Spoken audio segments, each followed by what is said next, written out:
皆様のおかげで当チャンネルは登録者数を1000人突破いたしました。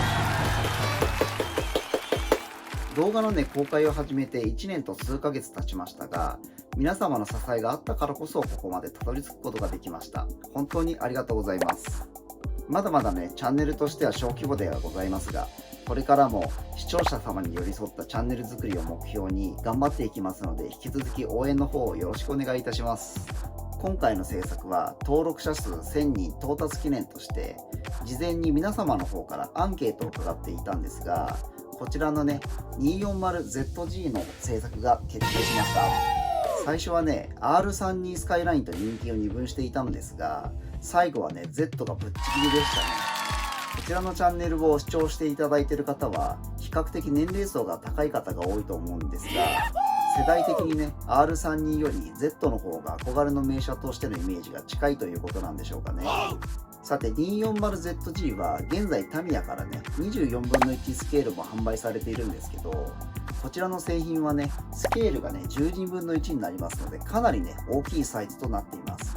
で、さすがタミヤという感じで、足回りとかエンジンパーツとかシート、インテリアなんかも細部までしっかりと再現されていますので、なかなか作り応えのある製品となっています。そして今回はせっかくですので、灯火に LED の電飾を組み込んで、最後はベースの上に設置した上で、アクリルのこのケースの中に入れてですね、ライト系の操作とか干渉ができるようにしていきたいと思います。塗装に関しては発売当時のイメージカラーであったマルーンカラーで塗装を行っていきたいと思います。ボディの着色と最後のトップコートに関してはこちらのフィニッシャーズさんの製品で仕上げていきたいと思います。トップコートに関してはウレタンクリアで塗装しますので、今回もこちらの Z に究極のツヤ感を目指して制作を頑張っていきたいと思います。それでは開封の方をしていきましょう。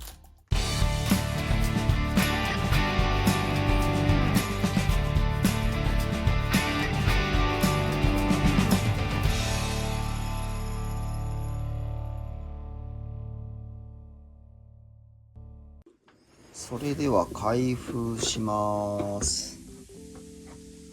やはりちょっとパーツがなかなか多い感じしますね。まずはこれはボディになりますね。さすがやっぱり12分の1スケールだけあってサイズが大きいですね。単純にどんぐらいあるんですかね。少なくともこの時点で30センチはありますね。さらにここに G ノーズがつきますので35センチぐらいにはなるんじゃないですかね。で、そしてこれはドアとかリアのハッチの部分ですかね。はい、メッキパーツになります。これはなんかちょっとゴムパーツっぽいですね。はい、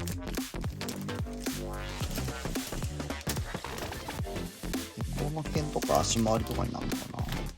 これはエンジンパーツですね。そしてボンネットをこの透かした状態のやつのボンネットで選べるようになってるみたいですね。こちらがシートとかか。はい、シート関係ですね。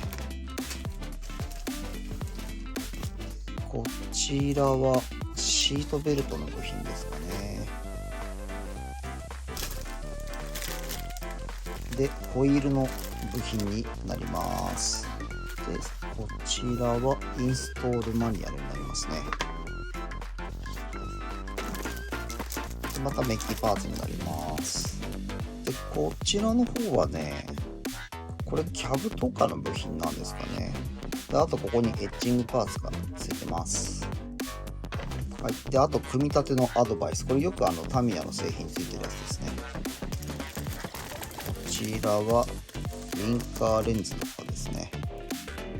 これもエンジン周りの部品ですかね。これがインテリア部分ですね。内装の部品が入ってます。でこれはスポーツバケットシートですかね。一応なんかシートをね選択して作れるようなので、ちょっと後でまた検討していきたいと思います。はい、そしてまたクリアパーツですね。これフロントのこのウィンドシールドとかね、横の窓ガラスが入ってたりとかしてますね。でこちらはボンネットになりますね。先ほどはねクリアのボンネットだったんですけど、こちらちゃんと塗装して塗る方のボンネットになってますね。で最後にタイヤとかがね一式入ってます。タミヤのねマニュアルは一番最後のページにね、こちらに構成されている部品の内容が記載されています。で万が一ね部品を破損しちゃったりとかね、なくされちゃった場合に関してはこちらからね単品で注文ができるようになっています。でこの表を参考にね、まず部品が全部揃っているかどうか確認をしていきましょう。はい、まずはねこちらの B ランナーになりますね。で、こちらの取説の方でいくと、ここですね、ここに、B パーツがあります。で、一応ランナーがね後で見やすくなるようにこんな感じでクリップをつけていきます。こうですね。で次はこれは P のランナーになりますので、この P をねつけていきます。はい、次はねクリアパーツで N になるんですけど、一応これはこうつけといた上で、不用意にね傷つけてしまう可能性があるので、使うまでね袋の中で保管します。こちらは T の部品になりますので、タグを T をつけます。でねメッキパーツも傷つけてしまうとね復元が大変になっちゃいますので、こちらもね使用する時に、袋の中から取り出して使いたいと思います。一旦全てのねパーツを並べてみました。一応ねランナーだけで20枚ぐらいありますね。であとこのタイヤとかエッジングパーツとかね、このホース類だったりとかステッカーとかをね合わせると全てでね27のパーツセットで構成されています。でこのパーツをね入れてあったこの袋なんですけど、この辺のはね輸送中にパーツが折れてね中に入ってたりとかすることがありますので、そういったものがね残ってないかどうか確認した上で、一応私はね完成するまで袋は捨てずに一番最後まで取っておくようにしています。はい、ではインストールマニュアルの、中身を確認していきましょう。まずはね最初のページにこの実車のね概要が記載されています。であとこちらにはですね、使うこの工具だったりとかね載ってますが、一応これにプラスアルファね必要なものがかなりあると思いますので、あくまでも基本的な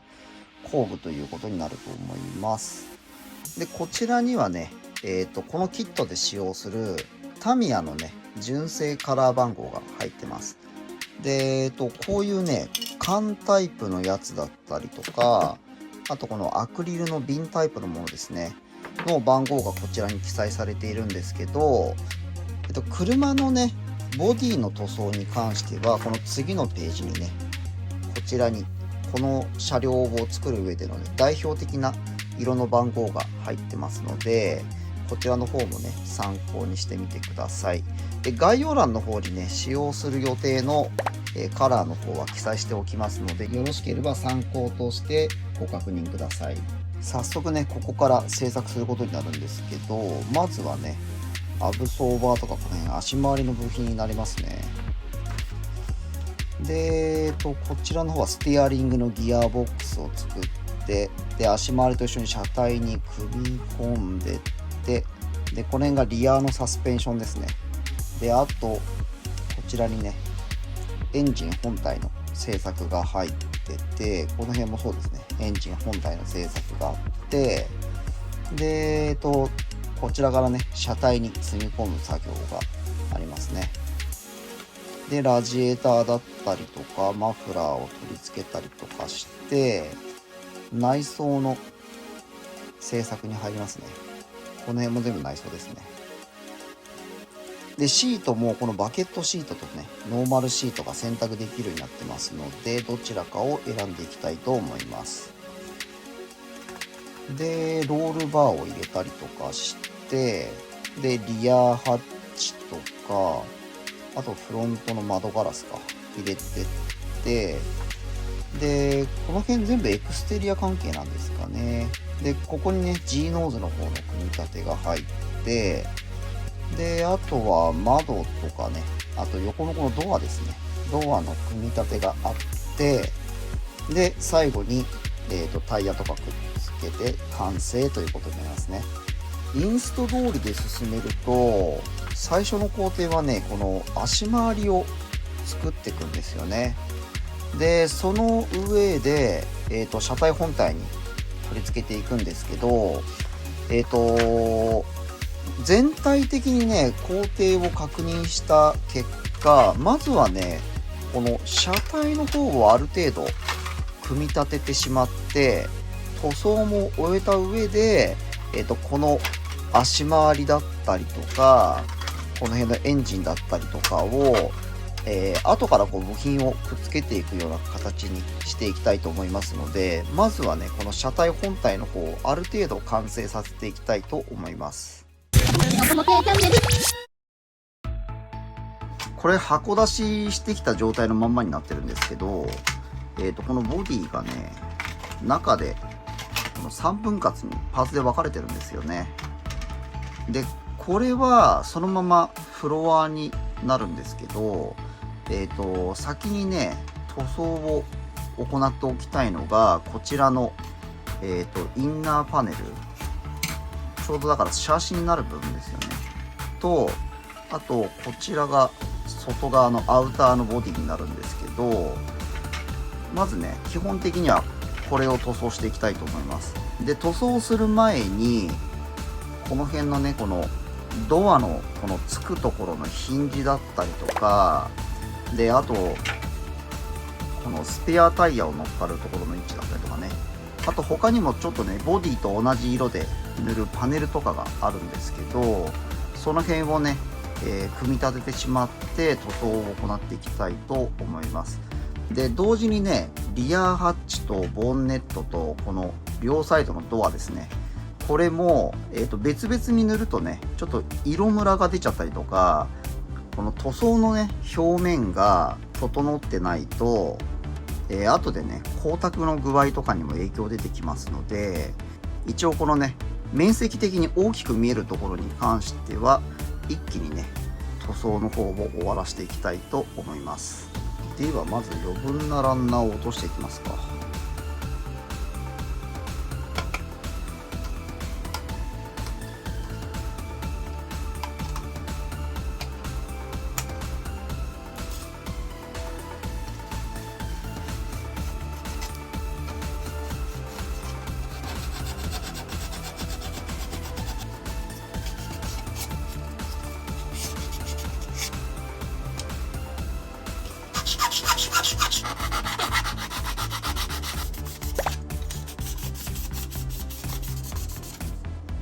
こういうね、タイヤアーチのところとかがね、バリが出てたりとかしますので、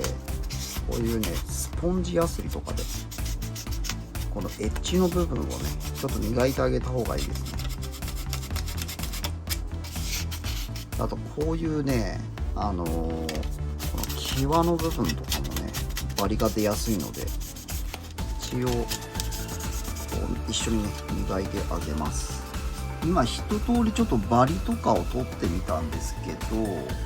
一緒にね、この状態をちょっと確認してみたところ、ここですね。ここからこっちに入ってるのか。ちょっと曲がっちゃった。こうなってて、ここまで入ってな。であとここですね。で反対側もここから入ってて横にこう逃げてて、こっちもこう入ってるのか。で前側はこうか、ちょうどここですね。このまっすぐぐらいね。でこっち側も同じようにこうやって入ってるんですよね。で今ねこの描いた線がこのプラスチックをね、このボディを成形する際に金型のねこの合わせ目のラインがここのところで出てきちゃってるんですよね。で前側はここで金型の合わせ目が出てきちゃってるんですけど、で実写にはこのラインは存在してないはずなんですよ。でちょっと若干ねここに関してはあるかもしれないんですけど、まあ一応今回ね一緒に落としておきたいと思います。でこの線は単純にねプラスチックが表面に盛り上がってるところなので、ヤスリでね磨いてあげればこのラインは十分に落ちますので、ちょうどこのね先ほど描いたこの黒のラインが、落ちるところまでねこのヤスリで磨いてあげます。でこういう湾曲してるところに関してはこれねデザインナイフかなんかでねちょっとこうカンナがけをしてあげると簡単に取れます。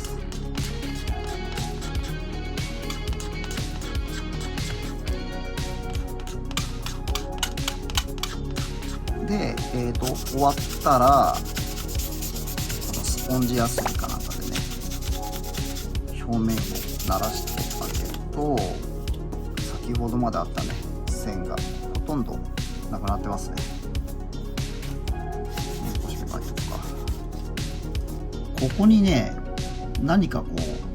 突起物があるんですよ。で反対側にもねあるんですけど、一応トリセツ上はねこれを削る指示がありますのでこれもね落としておきましょう。やっぱりこれも同じようにここあれだねヤスリで磨いてしまった方がいいですね。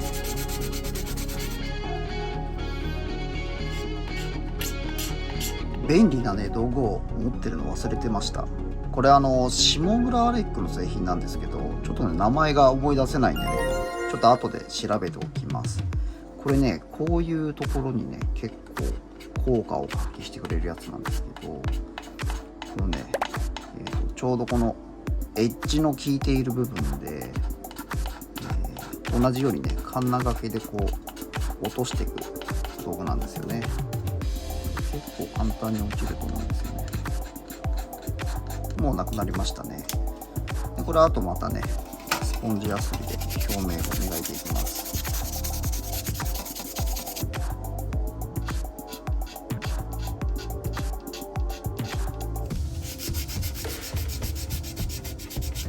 ここにあったこの線がねこっち側消したんですけど明らかに違いますよね。でこっちも同じようにね消していきます。でね思ったんですけどこれはもうこのままヤスリがけしていった方が良さそうですね。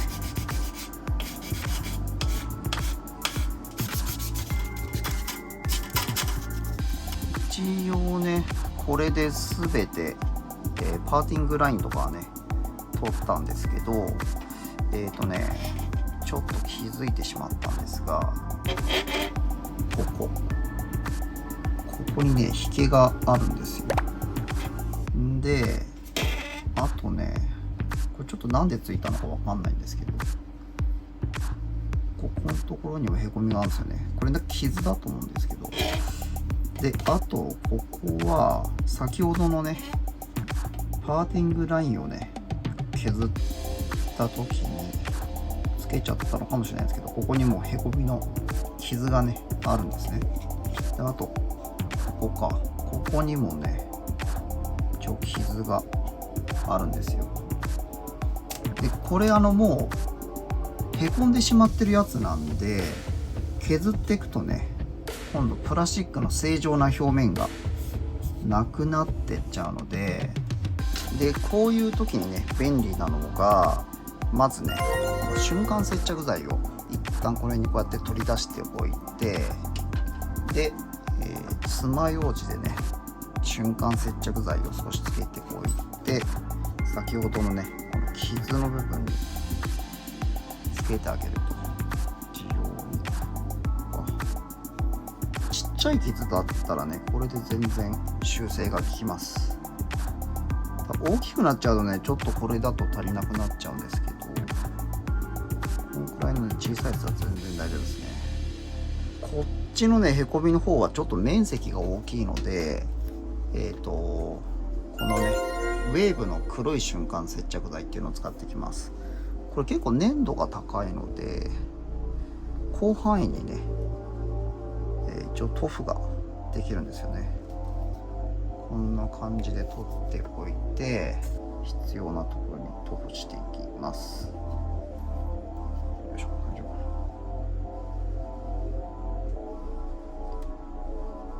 ちょっと広めに取っといた方がいいですね。でこれも同じようにね先ほどの使った硬化スプレーで硬化させておきます。でもう固まってますので、こういう面がね取れるヤスリで綺麗に余分なね部分を落としていきます。で平らに仕上げていくんですけど、大方平らになったら600番でねまたこうやって回すようにして磨いていきます。と分かります？すごい綺麗になりましたね。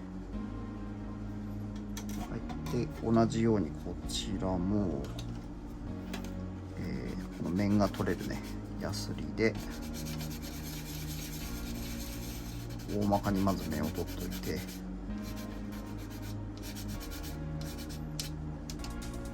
で600番で磨くと、さっきね引きの出てた部分なんですが、これももう固まってますので、こちらはねやっぱり同じようにこの面の取れるヤスリでまずは大まかに削っていきます。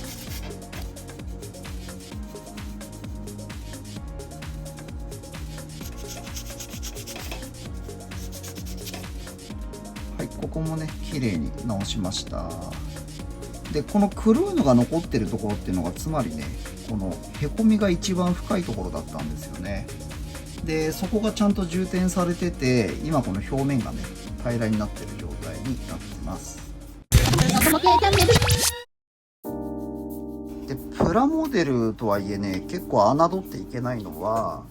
こういうね元の素材の段階でついてる傷だったりとかは今のこの段階でしっかりね直しておかないと、後でね塗装した時に必ず表に出てきちゃうんですよね。でこれ実写にも言えてることなんですけど、元がちゃんとね仕上がってないと後でねどんなに綺麗に塗装してもどんなに磨いてもね絶対その傷落ちないので、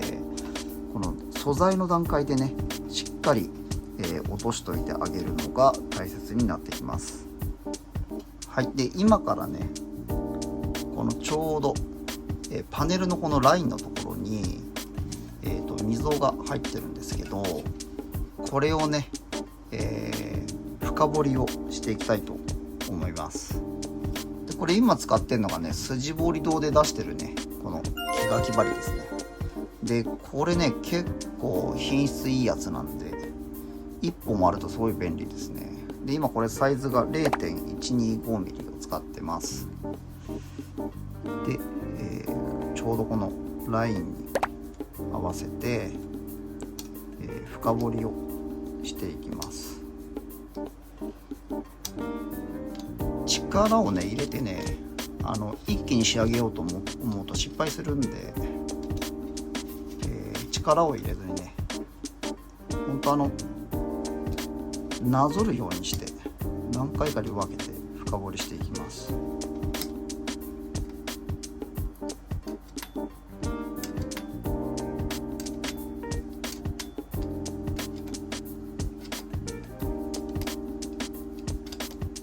でこの吸油口の部分とかはね、この湾曲しているところがあるので、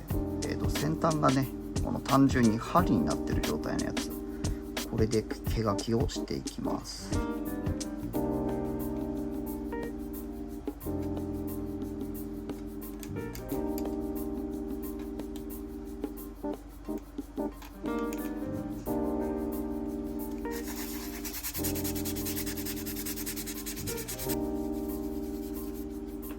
はい、だいぶ溝が出てきましたね。とりあえず大きな修正はこのくらいでしょうかね。はい、じゃあ一応ね、今回の動画はこの辺りで終わりにいたします。で、次回からはですね、この塗装前に行うね、この下地のならし作業のね、仕上げをしていきたいと思います。ご視聴いただきありがとうございます。このチャンネルでは私が作りたいと思うプラモデルの制作過程を配信しています。何かリクエストがあればお気軽にコメントをしてください。Twitter や Instagram もございますので、そちらのフォローもよろしくお願いいたします。気に入っていただけましたらいいねボタン、そしてチャンネル登録をお願いします。また次の動画でお会いしましょう。バイバーイ。